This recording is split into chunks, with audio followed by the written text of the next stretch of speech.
بسم اللہ الرحمن الرحیم۔ بنی اسرائیل کا ایک واقعہ ہے کہ ایک شخص نے صدقہ کرنے کی نیت کی اور وہ رات کو اپنے گھر سے صدقے کا مال لے کر نکلا۔ اس نے ایک نیت کی کہ جس پر میری پہلی نظر پڑے گی میں اس ہی کو صدقہ دوں گا۔ جب وہ اپنے گھر سے نکلا تو رات کو اس کو راستے میں ایک شخص پر نظر پڑی اور اس نے وہ صدقے کا مال اس کو دے دیا۔ صبح کو لوگوں میں چرچا ہوا کہ رات تو کسی نے ایک چور کو صدقہ دے دیا۔ اس شخص نے سوچا کہ میرا یہ صدقہ تو ضائع ہو گیا، انشاءاللہ آج دوبارہ سے میں صدقہ کروں گا۔ پھر وہ رات میں صدقے کا مال لے کر نکلا تو پھر اس نے کہ جو پہلا شخص ملے گا میں اسی کو صدقہ دوں گا۔ تو جب وہ صدقے کا مال لے کر جا رہا تھا تو راستے میں اس نے صدقہ دے دیا۔ پھر صبح کو لوگوں میں چرچا ہوا کہ رات تو کسی نے بادشاہ کو صدقہ دے دیا۔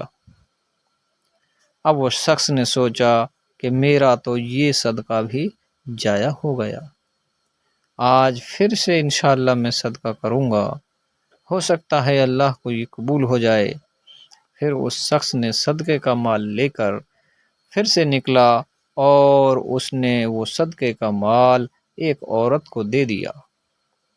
صبح کو پھر سے لوگوں میں چرچا ہوا کہ کسی نے رات ایک فاحشہ عورت کو صدقہ دے دیا۔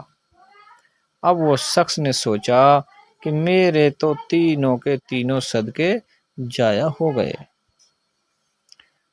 عزیزو اور دوستو، جب وہ رات کو سویا تو خواب میں دیکھتا ہے کہ آواز دینے والا کہتا ہے کہ تیرے تینوں صدقے اللہ رب العزت کے یہاں قبول اور مقبول ہو گئے، کیونکہ تیرا جو پہلا صدقہ چور پر کرایا گیا وہ اس لیے کرایا گیا تھا تاکہ وہ اپنی برائی سے باز آ جائے کہ بغیر چوری کے بھی اللہ مال دیتا ہے، اور اس چور نے اپنے اس فعل سے توبہ کر لی۔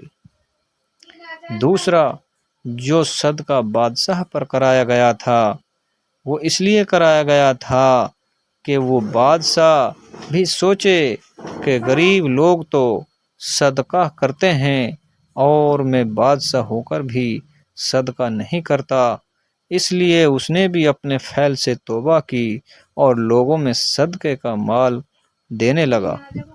تیسرا جو صدقہ کرایا گیا تھا فاحشہ عورت پر وہ اس لیے کرایا گیا تھا کہ بغیر برا کام کیے بھی اللہ رب العزت روزی دیتے ہیں۔